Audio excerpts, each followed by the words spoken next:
Mon père m'a dit, toi, tu travailles, ton frère profite, c'est aussi simple que ça. Et si ça ne te plaît pas, dégage. Pendant que ma mère approuvait, j'ai dit, super, alors je m'en vais, et vous paierez vos factures vous-même. C'est aussi simple que ça. Je m'appelle Christian, j'ai 27 ans, et depuis que je suis petit, ma vie m'a toujours rappelé que dans ma famille, j'étais le deuxième choix. Je ne me plains pas pour rien, mais quand tu grandis en voyant que tes parents donnent tout à leur enfant préféré pendant que toi tu dois te contenter des restes, quelque chose se casse en toi.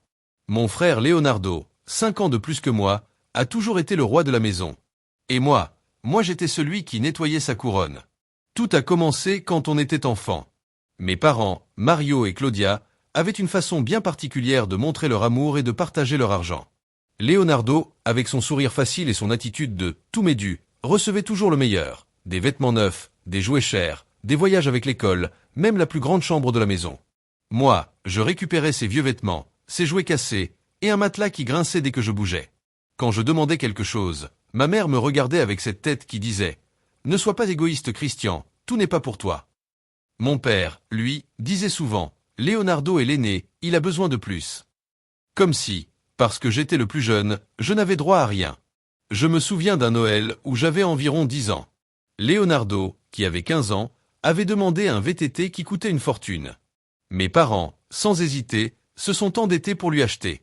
Moi, plein d'espoir, j'avais juste demandé un ballon de foot. Ce n'était pas cher, rien d'extraordinaire. Quand le jour est arrivé, j'ai vu Leonardo sur son nouveau vélo, faisant des tours dans la cour, pendant que ma mère le prenait en photo comme si c'était une star de cinéma. Moi, j'ai eu une paire de chaussettes et un ballon en plastique bon marché, qui s'est cassé dès la 3e utilisation. Quand j'ai demandé pourquoi je n'avais pas eu le ballon que je voulais, mon père m'a regardé d'un air agacé et a dit « Ne sois pas ingrat, Christian. On ne peut pas tout acheter. » Mais pour Leonardo, il y avait toujours de l'argent. Avec les années, la différence est devenue encore plus évidente. Leonardo n'était pas un génie, loin de là. Il a à peine terminé le lycée avec des notes moyennes et n'a jamais voulu continuer ses études ou chercher du travail. Mais mes parents lui trouvaient toujours des excuses. « C'est un esprit libre », disait ma mère. Comme si être paresseux était une qualité. Moi, à l'inverse, j'étais toujours le responsable. J'avais de bonnes notes, j'aidais à la maison, et à 16 ans, j'ai commencé à travailler à mi-temps dans une épicerie pour aider avec les dépenses. Pas parce que je voulais, mais parce qu'on me l'a imposé. Mon père, Mario, était électricien, mais son salaire suffisait à peine pour couvrir les besoins de base. Ma mère, Claudia, s'occupait de la maison, et parfois elle vendait des gâteaux pour gagner un peu plus. Mais il y avait toujours des priorités.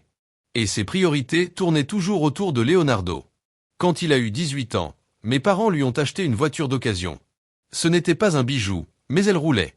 Moi, à cet âge, je prenais encore le bus pour aller travailler.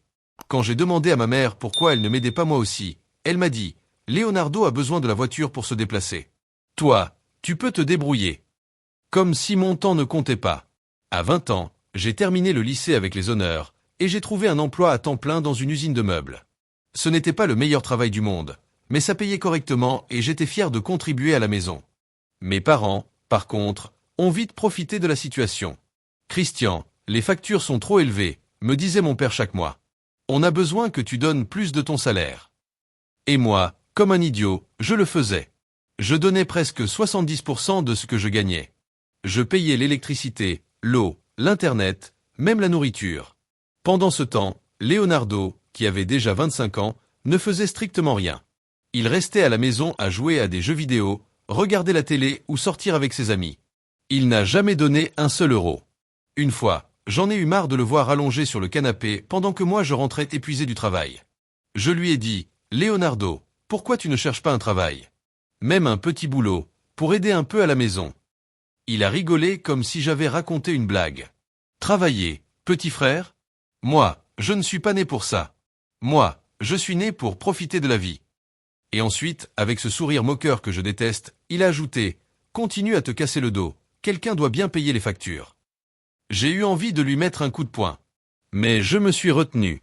Je savais que si je faisais quoi que ce soit, mes parents prendraient sa défense. Ils l'ont toujours fait.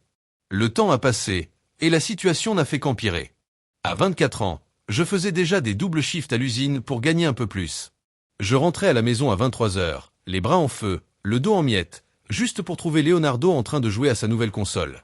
Console que, bien sûr, Mes parents lui avaient acheté avec l'argent qui restait. Restait d'où? C'était moi qui payais presque tout. Une fois, j'ai vu la facture d'Internet. Ils avaient pris le forfait le plus cher, avec chaîne premium et tout, juste parce que Leonardo voulait regarder le foot en haute définition. Quand j'ai râlé auprès de ma mère, elle m'a dit « Ne sois pas jaloux, Christian. Ton frère a besoin de se distraire. » Se distraire de quoi? De ne rien faire toute la journée. Le point de rupture est arrivé quand j'avais 26 ans. Un jour, mon père m'a appelé à la cuisine, avec ma mère à ses côtés. Il m'a dit qu'ils avaient besoin que je donne encore plus d'argent. Les factures sont trop hautes, Christian. Si tu ne donnes pas plus, on ne va pas s'en sortir. Je donnais déjà presque 80% de mon salaire. Il ne me restait presque rien pour m'acheter des vêtements ou sortir avec des amis. Je leur ai demandé pourquoi ils avaient besoin de plus.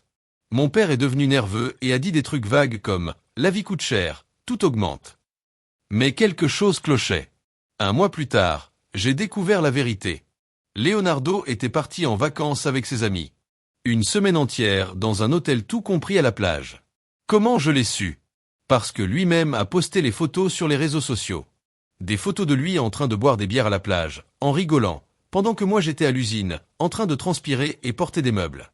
Quand je suis rentré à la maison, j'ai confronté mes parents, d'où Leonardo a eu l'argent pour partir en voyage. J'ai demandé, même si je savais déjà la réponse. Ma mère a tenté de changer de sujet. Mais mon père, avec son ton autoritaire habituel, m'a dit « Ce ne sont pas tes affaires. Toi, occupe-toi de ta part. » Je n'en pouvais plus. Mes mains tremblaient de rage. Ma part. Je paie tout dans cette maison. L'électricité, l'eau, la nourriture, même ce fichu Internet pour que Leonardo regarde ses matchs. Et maintenant, vous me demandez encore plus pour qu'il parte en vacances? Pourquoi vous ne l'obligez pas à travailler? Il a 5 ans de plus que moi. Ma mère est restée silencieuse, regardant le sol. Mais mon père est devenu rouge de colère. « Tu ne vas pas nous dire comment élever nos enfants » a-t-il crié. Leonardo est différent. Il n'est pas fait pour travailler comme toi. Toi, tu travailles. Ton frère profite. C'est tout. Et si tu n'es pas content, dégage. Ces mots m'ont transpercé comme un couteau. J'ai regardé ma mère, espérant qu'elle dise quelque chose pour me défendre, mais elle a juste hoché la tête, comme si elle était d'accord. J'ai ressenti un énorme nœud à l'estomac. Un mélange de colère et de tristesse. Toute ma vie, j'avais été la bête de somme. Celui qui se sacrifie pendant que Leonardo vit comme un roi. Et maintenant, on me disait que c'était mon devoir. Mais ce jour-là, quelque chose s'est cassé en moi. Je ne voulais plus être leur victime. Super, j'ai dit avec la voix la plus calme possible. Alors je m'en vais. Et vous paierez vos factures. C'est aussi simple que ça. Le visage de mon père a changé immédiatement. Il est passé de la colère à la surprise, comme s'il ne croyait pas ce qu'il venait d'entendre. Ma mère a levé la tête, les yeux grands ouverts. « Tu ne peux pas nous faire ça, Christian !» a-t-elle dit presque en criant. « Nous t'avons élevé, nous t'avons tout donné. » J'ai laissé échapper un rire amer. Tout. Les chaussettes usées et les restes de Leonardo, c'était ça tout? Sans dire un mot de plus, je suis monté dans ma chambre, j'ai pris un sac à dos et j'ai mis l'essentiel. Des vêtements, mes papiers, un peu d'argent que j'avais économisé. Je ne leur ai pas dit au revoir. Ça n'en valait pas la peine. Cette nuit-là, j'ai dormi dans un hôtel pas cher, pendant que je cherchais un endroit à louer. Ce n'était pas facile, mais en une semaine, j'ai trouvé un petit appartement. Ce n'était pas le luxe, mais pour la première fois de ma vie, je sentais que je pouvais respirer. Mais, comme on pouvait s'y attendre, mes parents n'allaient pas me laisser partir si facilement. Le premier appel est arrivé 3 jours après que je sois parti. C'était ma mère, Claudia, avec ce ton qu'elle utilisait toujours pour me faire sentir coupable. « Christian, comment tu as pu nous faire ça ?» a-t-elle dit d'une voix tremblante, comme si elle allait pleurer. « Nous sommes ta famille, on t'a tout donné, et c'est comme ça que tu nous remercies. » Je suis resté silencieux, le téléphone serré dans ma main. J'ai voulu lui répondre que je n'avais eu que des restes, qu'ils ne m'avaient jamais donné l'amour ni le soutien qu'ils avaient donné à Leonardo. Mais je ne l'ai pas fait.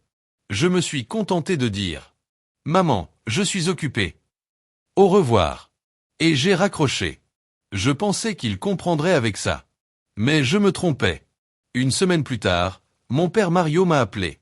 Sa voix était plus dure que jamais, mais j'ai senti une pointe de désespoir que je ne lui connaissais pas. « Christian, ce n'est pas un jeu, » a-t-il dit. « On a besoin de ton aide.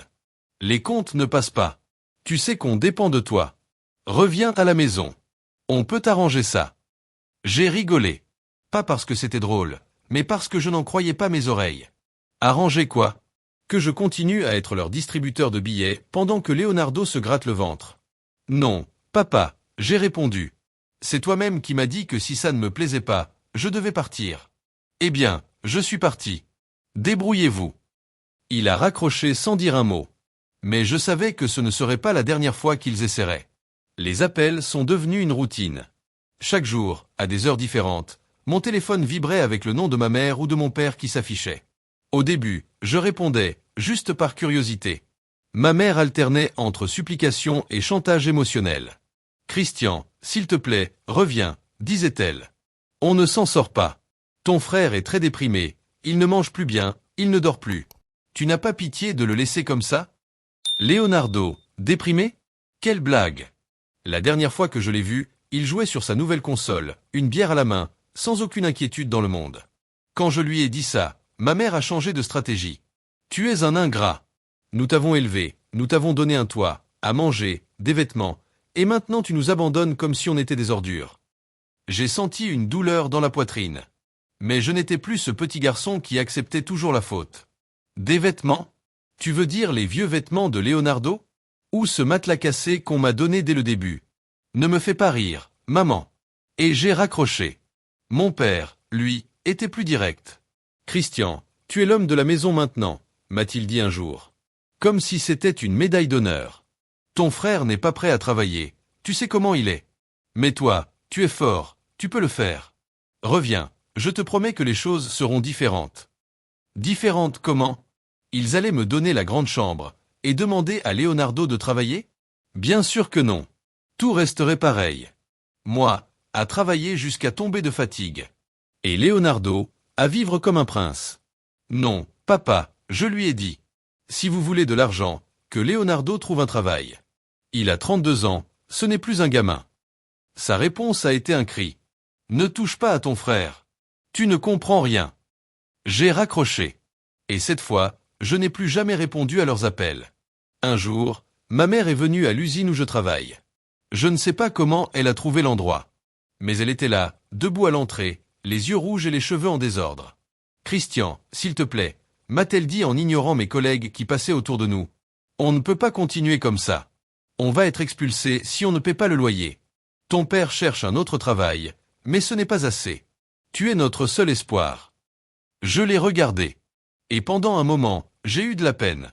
Mais ensuite, j'ai repensé à toutes les fois où elle m'a ignoré, à toutes les fois où elle a défendu Leonardo pendant que moi je me tuais au travail. « Maman, je ne vais pas revenir », je lui ai dit calmement, mais fermement. « Demande à Leonardo de travailler. C'est lui l'aîné, non? Qu'il prenne ses responsabilités. » Elle a secoué la tête, comme si l'idée était folle. « Leonardo ne peut pas. Tu sais bien qu'il est spécial. » Spécial. C'est juste un paresseux qu'ils ont gâté toute sa vie. Je me suis retourné et je suis reparti au travail. Quand j'ai regardé par la fenêtre, je l'ai vu partir en pleurant. Après ça, j'ai décidé de bloquer leur numéro. Je ne voulais plus de drame, plus de manipulation. Je voulais vivre ma vie. Et pour la première fois, j'y arrivais. J'ai commencé à sortir plus, à rencontrer de nouvelles personnes. Je me suis fait des amis à la salle de sport, des gars qui m'invitaient à jouer au foot le week-end. J'ai même rencontré une fille, Laura, qui travaillait dans un café près de mon appartement. Ce n'était rien de sérieux, mais parler avec elle, rigoler, prendre un café sans penser aux factures de la maison, c'était quelque chose que je n'avais jamais connu. Mon salaire, qui avant disparaissait dans les mains de mes parents, me suffisait maintenant pour économiser, pour m'acheter des choses, pour vivre. Et surtout, pour sentir que j'avais de la valeur. 3 mois sont passés, et la tranquillité que j'avais trouvée s'est brisée quand j'ai reçu un appel de ma tante Rosa, la sœur de ma mère. Elle a toujours été la seule dans la famille à me traiter avec un peu de justice. « Christian, je ne veux pas me mêler de tes affaires, mais tu dois savoir ce qui se passe, » m'a-t-elle dit. Sa voix semblait sérieuse, presque triste. Elle m'a tout raconté. Après mon départ, mes parents ont essayé de continuer comme avant. Mais sans mon argent, tout s'est écroulé. Ils ne pouvaient plus payer le loyer, ni l'électricité, même pas la nourriture. Au début, ils ont cru que Leonardo les aiderait. Après tout, c'était leur préféré, le fils à qui ils avaient tout donné. Mais quand ils lui ont demandé de chercher un travail, Leonardo a rigolé en plein dans leur visage. « Moi, travailler. Moi, je ne vais pas entretenir des vieux. Si Christian ne veut plus payer, débrouillez-vous. » Et sans rien dire de plus, il a pris ses affaires et il est parti. Personne ne savait où. Mais ma tante soupçonnait qu'il vivait chez un de ses amis, probablement en train de dépenser les derniers sous qui lui restaient. Sans Leonardo et sans moi, mes parents se sont retrouvés seuls. Le propriétaire de l'appartement leur a donné un mois pour payer ce qu'ils devaient. Mais ils n'ont pas pu. Ils ont été expulsés, sans pitié. Mon père, qui s'était toujours vanté d'être l'homme de la maison, a dû chercher un travail de plombier, un métier qu'il ne connaissait presque pas. Il gagnait une misère, à peine assez pour manger. Ma mère, qui n'avait jamais vraiment travaillé, a commencé à fabriquer des manteaux à la main pour les vendre sur un marché local. Mais ses mains tremblaient, elle n'avait pas d'expérience, alors les manteaux étaient de mauvaise qualité, et elle gagnait juste assez pour 2 repas par jour. Il vivait maintenant dans une petite pièce dans l'un des quartiers les plus dangereux de la ville.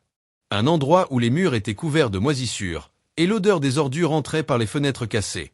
Un jour, pendant que je prenais un café avec Laura, j'ai reçu un message d'un numéro inconnu. C'était Leonardo. « Petit frère, comment tu vas ?» disait le message, comme si on était les meilleurs amis du monde. « Maintenant que ça va bien pour toi, tu pourrais me prêter un peu d'argent ? Je traverse une mauvaise période. » J'ai éclaté de rire si fort que Laura a sursauté. Leonardo me demandait de l'argent ? Lui qui s'était moqué de moi parce que je travaillais ? Lui qui disait qu'il n'était pas né pour ça ? Je n'ai pas répondu. J'ai bloqué le numéro et j'ai continué à boire mon café. Qu'il se débrouille tout seul, comme moi je l'ai fait. Aujourd'hui, quand je pense à ma famille, je ne ressens pas de culpabilité. Je ressens du soulagement. Mes parents ont eux-mêmes construit leur malheur en élevant un fils comme Leonardo et en me traitant comme un domestique. Leonardo, de son côté, a perdu sa couronne. Il n'a plus personne pour lui payer ses caprices. Et moi, enfin, je vis pour moi-même. Je ne sais pas ce qu'ils sont devenus, et honnêtement, je m'en fiche. Parfois, Laura me demande si je ne regrette pas. Ce sont tes parents, après tout, dit-elle avec ce regard doux qui me donne envie d'être une meilleure personne. Mais je lui dis la vérité, non, je ne regrette pas. Eux, ils ont choisi Leonardo.